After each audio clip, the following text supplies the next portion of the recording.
साथियों नमस्कार। पुनः आप सभी का स्वागत है आपके इस चैनल देसी लल्लन टॉप यूट्यूब चैनल पर। साथियों, सहारा इंडिया समूह जिसके कारण इस देश में ना जाने कितने पीड़ित निवेशक और पीड़ित एजेंटों ने आत्महत्या कर ली है। और साथियों, ये सहारा इंडिया से जुड़ा हुआ विषय हिंदुस्तान के लिए मानव के साथ की गई त्रासदी का 21वीं सदी का सबसे बड़ा त्रासदी का दौर है। इस दौर में मानव ने मानव के साथ बहुत बड़ी त्रासदी की है। कौन नहीं जानता है कि सहारा समूह 15 लाख लोगों को रोजी रोटी का साधन हुआ करता था। करोड़ों लोगों का सहारा इंडिया के प्रति भरोसा था और 1978 से सहारा इंडिया हिंदुस्तान के तमाम शहरी और तमाम ग्रामीण क्षेत्रों में पैरा बैंकिंग से जुड़ा हुआ काम, फाइनेंस से जुड़ा हुआ काम, इन्वेस्टमेंट से जुड़ा हुआ काम कर रही थी। लेकिन भारत सरकार के कुछ गलत निर्णयों के कारण आज सहारा के निवेशकों का भुगतान फंस गया है। उनके जीवन का एक एक पैसा, मेहनत की गाड़ी कमाई का पैसा दिलाने के लिए हमारी सरकारें असफल हैं। पिछले 10 वर्षों से अधिक सहारा सेबी विवाद छाया हुआ है। सेबी के पास 24,000 करोड़ रुपए से अधिक पहुंच चुका है और हमारे प्रधानमंत्री जी, हमारी सरकार अपने देश के नागरिकों का हित करने की बजाय अपने विदेशी जो मित्र हैं उनके साथ व्यवहार ज़्यादा कर रही। साथियों, सहारा के निवेशकों के साथ सरकार के द्वारा इस प्रकार का बर्ताव व्यवहार किया जा रहा है जिससे सहारा के 13 करोड़ निवेशक इस देश के नागरिक ना हो, किसी दुश्मन देश के द्वारा जबरदस्ती भारत की सीमा के अंदर घुसेड़ दिए गए हों। इस प्रकार का हमारी सरकारें सहारा के निवेशकों के साथ बर्ताव कर रही हैं। आप दर दर भटक रहे हैं। तमाम मंत्रालय, तमाम सांसदों को ज्ञापन धरने प्रदर्शन कर रहे, तमाम न्यायालयों की शरणों में हैं। तमाम सारे धरने प्रदर्शन से लेकर हर वो काम कर रहे हैं जिससे सरकार जाग जाए, सरकार चेत जाए और हमारी पीड़ा पर मरहम लगाने का काम करे। लेकिन साथियों, आश्चर्य तब और होता है जब 13 करोड़ निवेशकों की मदद करने के बजाय प्रधानमंत्री जी टर्की को मदद करने पहुंचा देते हैं। टर्की में भूकंप आता है, हमारी एनडीआरएफ की टीम पहुंचा दी जाती है। तमाम सारी मेडिकल टूल्स, मेडिकल किट्स पहुंचाई दी जाती हैं। तमाम सारे भोजन व्यवस्था कर दी जाती है। साथियों, क्या प्रधानमंत्री नरेंद्र मोदी जी का पैसा है? इस देश के आम नागरिकों का पैसा है। पहला अधिकार इस देश के आम नागरिकों पर है उसका।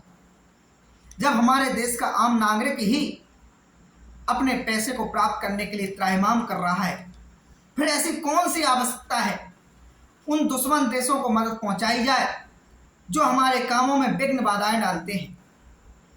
टर्की वही टर्की है, वही मुस्लिम राष्ट्र है जो पाकिस्तान का समर्थन करता है, जम्मू कश्मीर में तमाम व्यवधान डालने का काम करता है, भारत सरकार का विरोध करने का काम करता है, पाकिस्तान का समर्थन करने का काम करता है। हाल ही में टर्की में भूकंप आया था, लाखों करोड़ों रुपए क्या इसमें बर्बाद नहीं हुए होंगे? बदले में टर्की से क्या मिला? सिर्फ धोखा, सिर्फ भारत सरकार की आलोचना। भारत के जम्मू कश्मीर में जो विवाद खड़े किए जाते हैं पाकिस्तान की तरफ से, उसमें पाकिस्तान का समर्थन करना।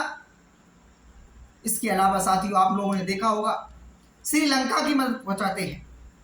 अभी श्रीलंका में आर्थिक संकट उपजा हुआ था, कुछ दिन पूर्व में हमारी सरकार ने वहां मदद पहुंचाई थी। बांग्लादेश मदद पहुंचाते हैं। मतलब देश का नागरिक त्राहिमाम कर रहा है, पत्र लिखला रहा है, तमाम सारे पोर्टल जो सरकार ने उपलब्ध कराए हैं शिकायत करने के लिए, उन पर अपनी बात रख रहा है, लेकिन सरकार खामोश नजर आती है। दर्द और तकलीफ इसलिए है साथियों क्योंकि संघर्ष बहुत पुराना हो चुका है। क्या ये लड़ाई हमारी क्या उन मुगल शासकों के लिए है जिन्होंने हिंदुस्तान पर 1000 साल कब्जा करके रखा हुआ था और हमारी संस्कृति का क्षीणहरण कर रहे थे? क्या ये लड़ाई हमारे अंग्रेजों के खिलाफ है? वही अंग्रेज जिन्होंने हमारे हिंदुस्तान पर 200 साल तक शासन कर रखा और हम लोगों पर अपने नियम अधिकार चलाए, हम लोगों को लूटा। लोकतांत्रिक राष्ट्र है हमारा, हमारे मतों से सरकार चुनी जाती है। हिंदुस्तान में जब भी चुनाव हुए हैं, इस देश के नागरिकों ने बढ़ चढ़कर मतदान में हिस्सा लिया।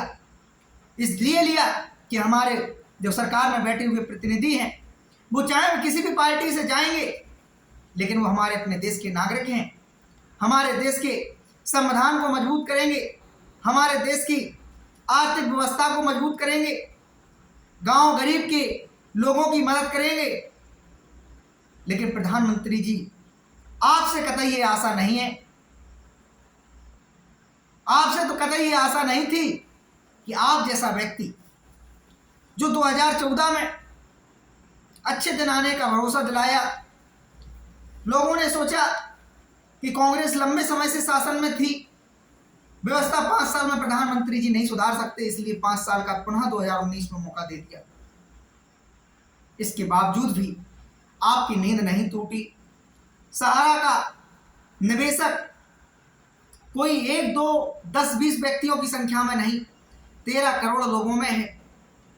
अगर एक भी व्यक्ति की, एक भी नागरिक की इस कारण से मृत्यु हो जाए कि उसका पैसा डूब गया है, तो आज हमारे विकासशील राष्ट्र में, अब तो हम विकसित हो चले हैं, विकसित राष्ट्र में अगर हमारे इस प्रकार के किसी भी नागरिक की मौत होती है तो हमारी सरकार के लिए शर्म और लज्जा की बात है।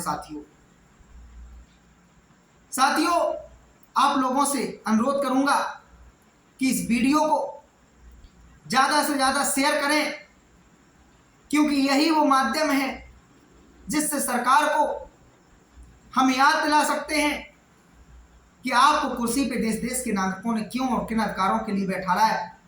आपके पदों पर आपके क्या जिम्मेदारियां हैं, उन जिम्मेदारियों के अतिरिक्त अगर आप लोग जा रहे हैं तो संभाल लीजिए खुद को।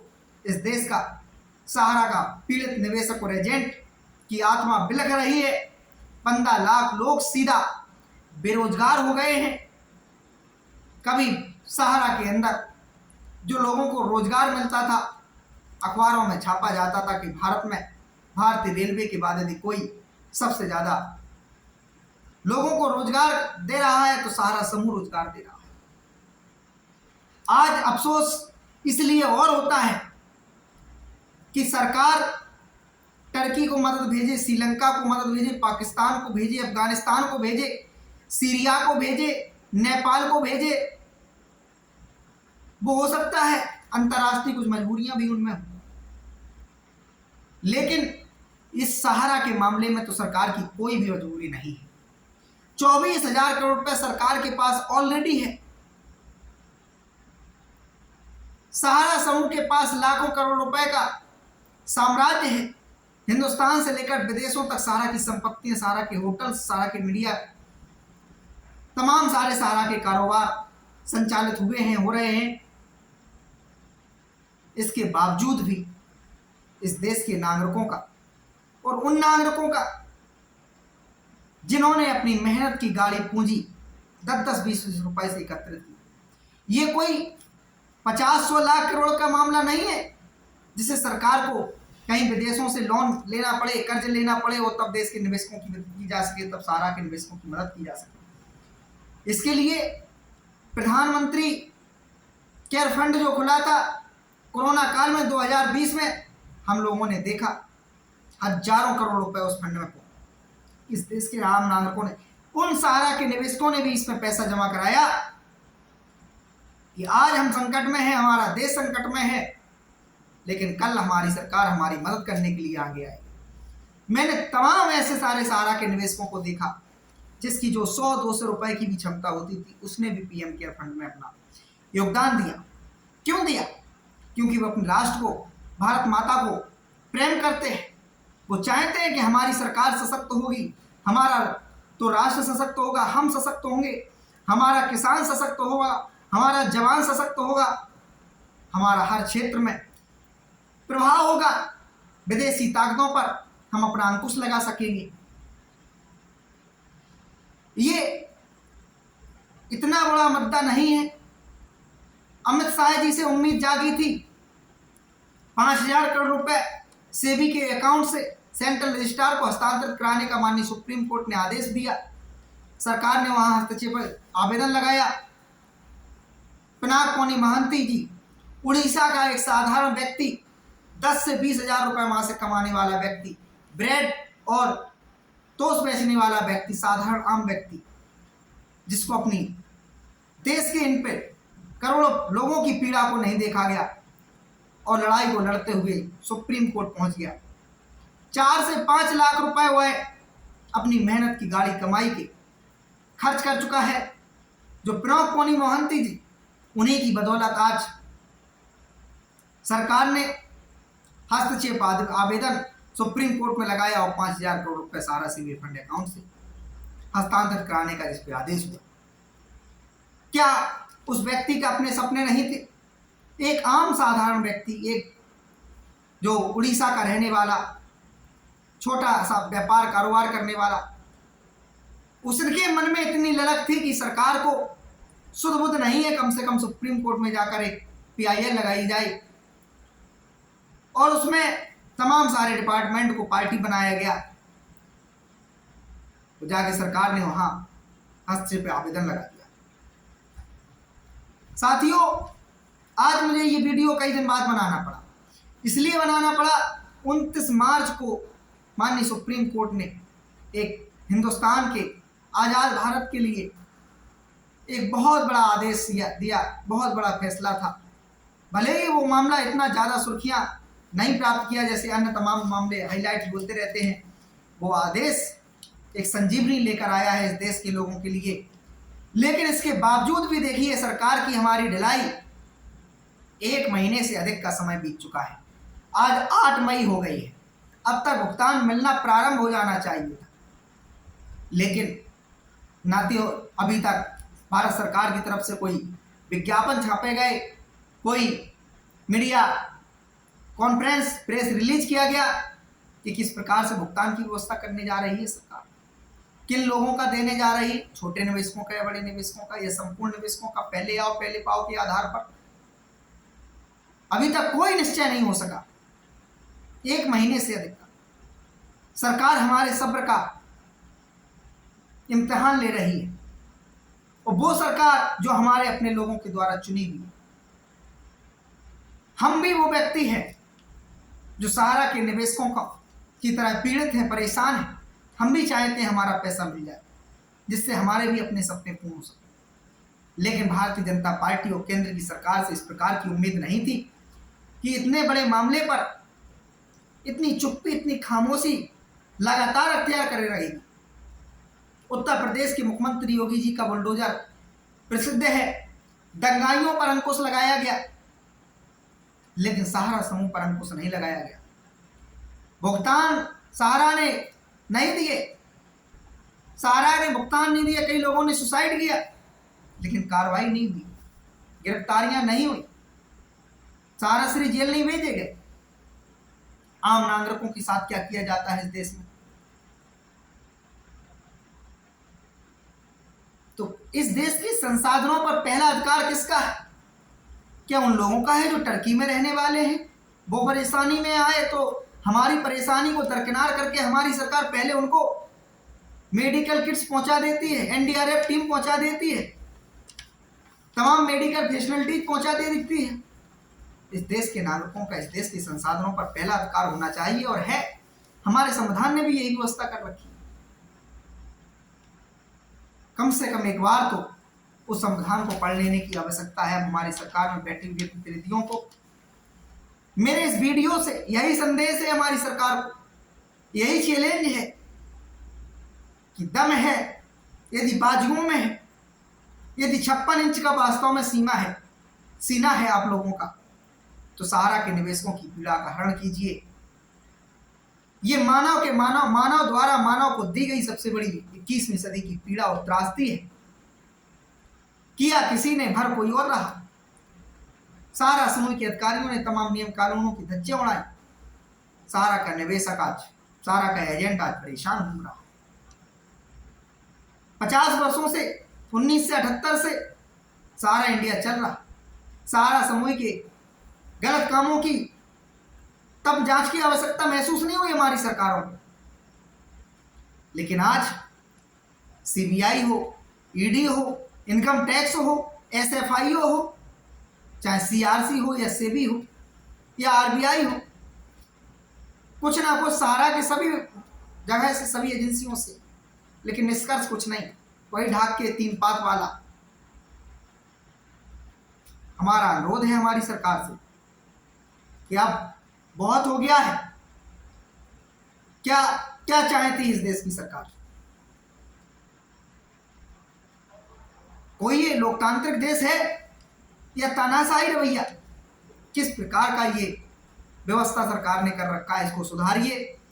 कहने को तो बहुत कुछ मन करता है, कहता इसलिए नहीं हूं क्योंकि हो सकता है कुछ हमारी बातें तमाम सारे सहारा के उन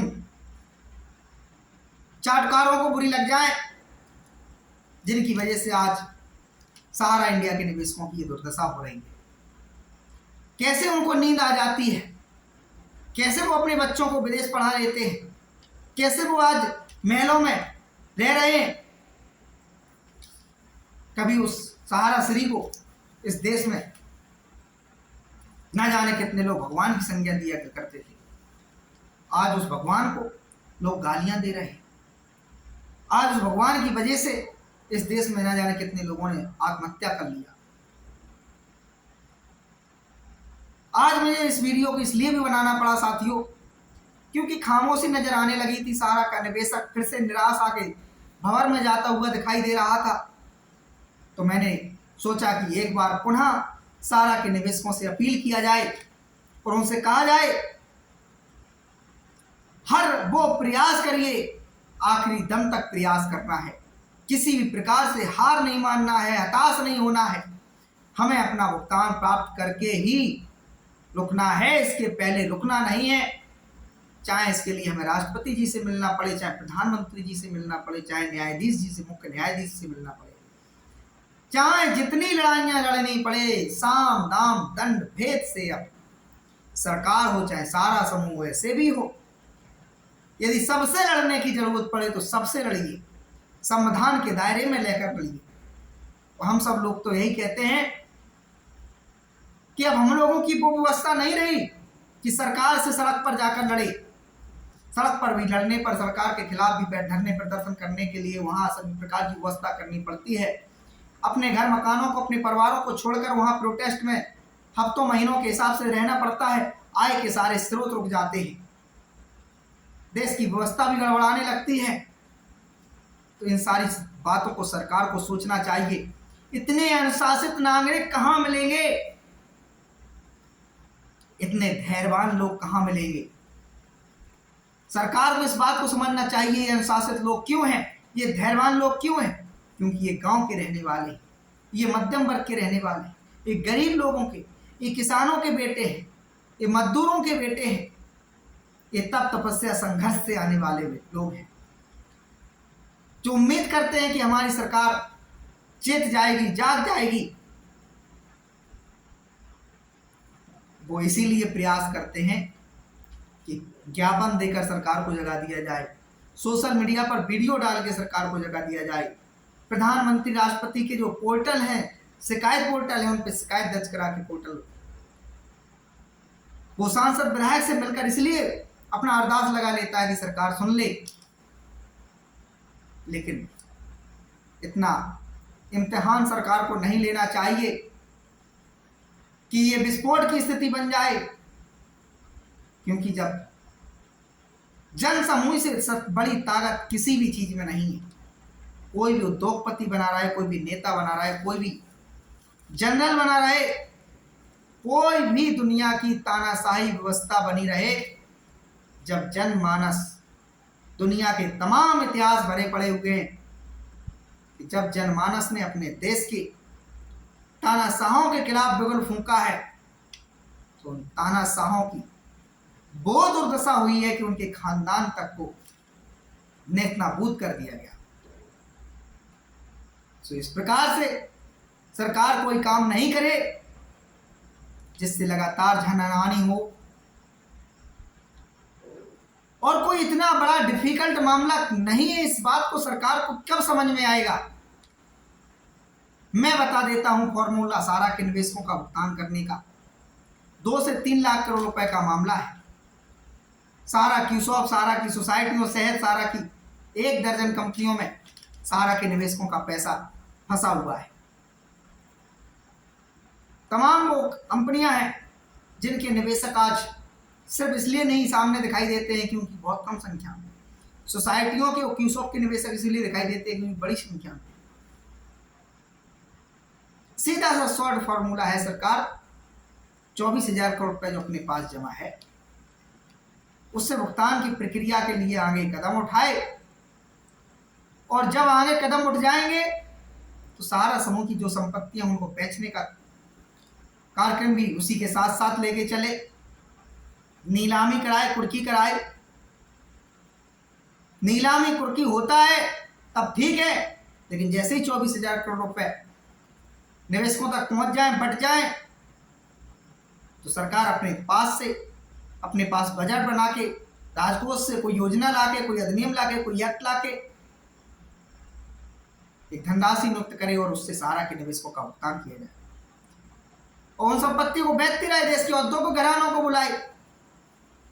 प्रधानमंत्री जी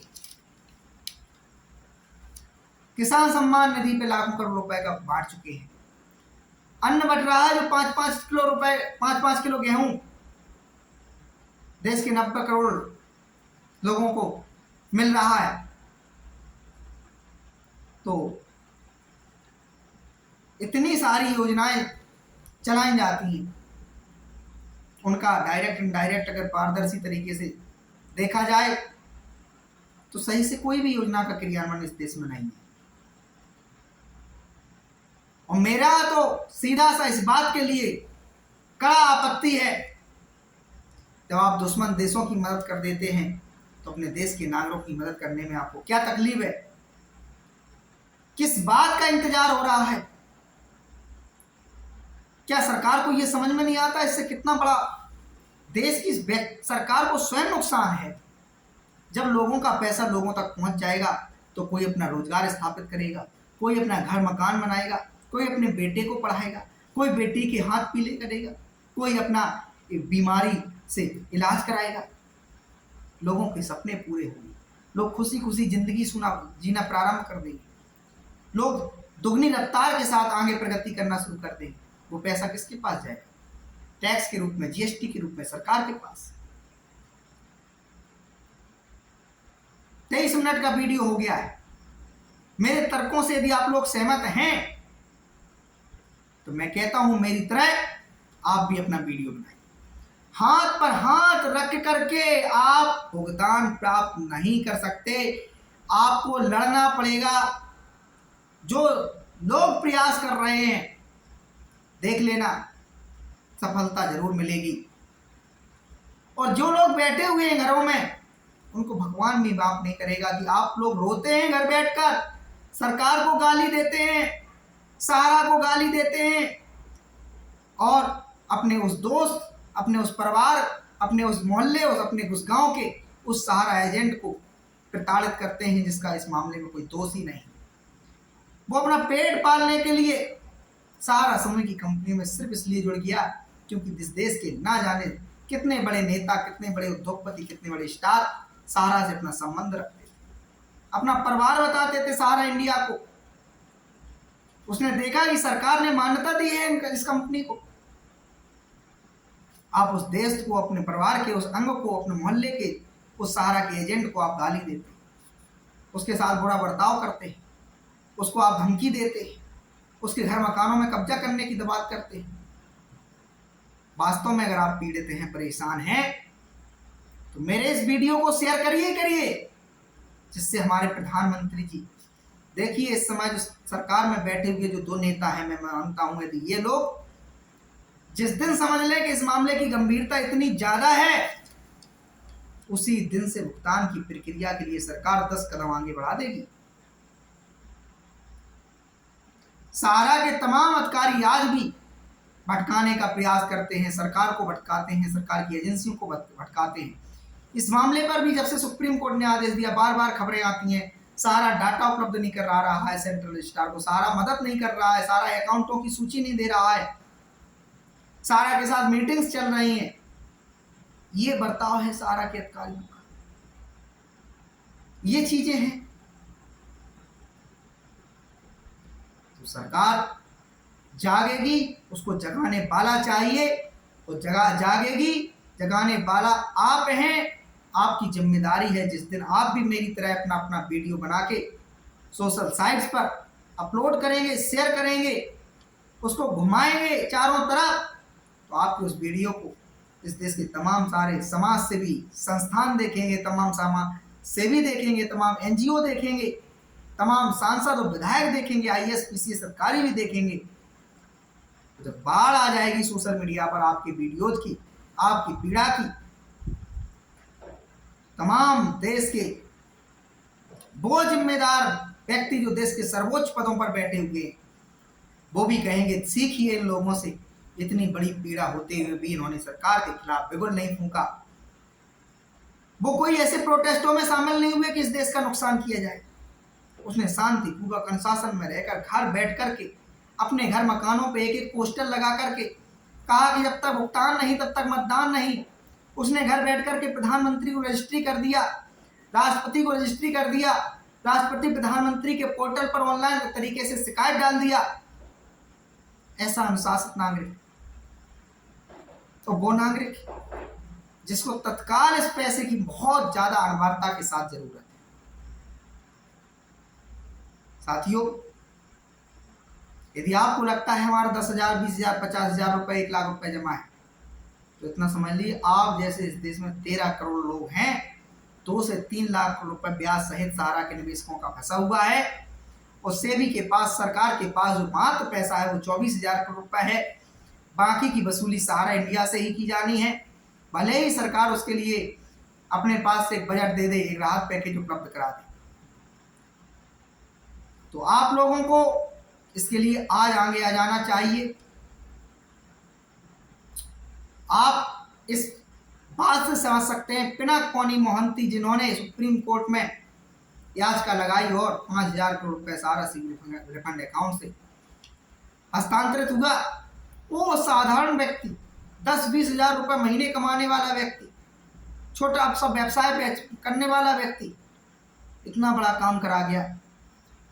तो आप हम जनमानस हैं, जन समूह हैं, जब सामूहिक प्रयास करेंगे तो सरकार को जागना ही जागना पड़ेगा।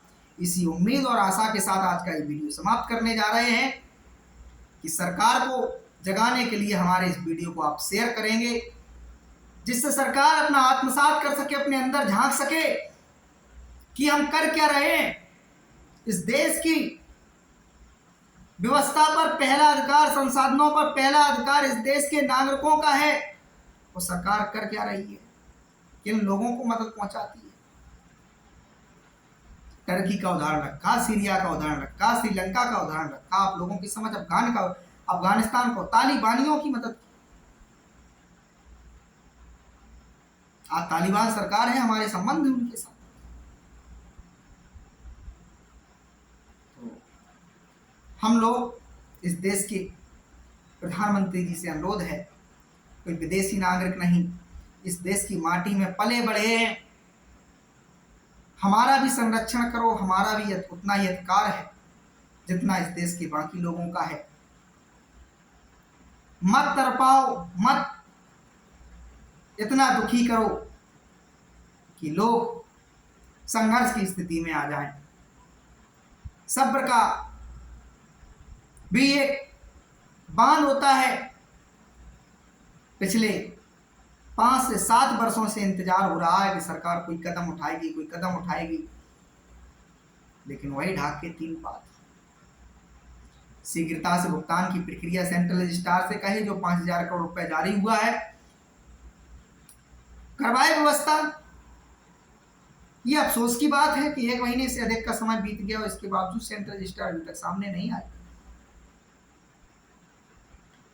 ठीक है, कहने को तो बहुत कुछ है, वीडियो बनाऊं तो 24 घंटे भी कम है, इतना बड़ा बातें, इतनी सारी व्यवस्थाएं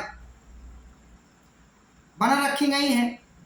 आपसे उम्मीद है कि आप इस वीडियो को शेयर करेंगे, लाइक करेंगे, कमेंट करेंगे और सरकार को जगाने के लिए हर वो प्रयास करेंगे जिससे आपकी बात, आपकी तकलीफ, आपकी पीड़ा सरकार तक पहुंचे।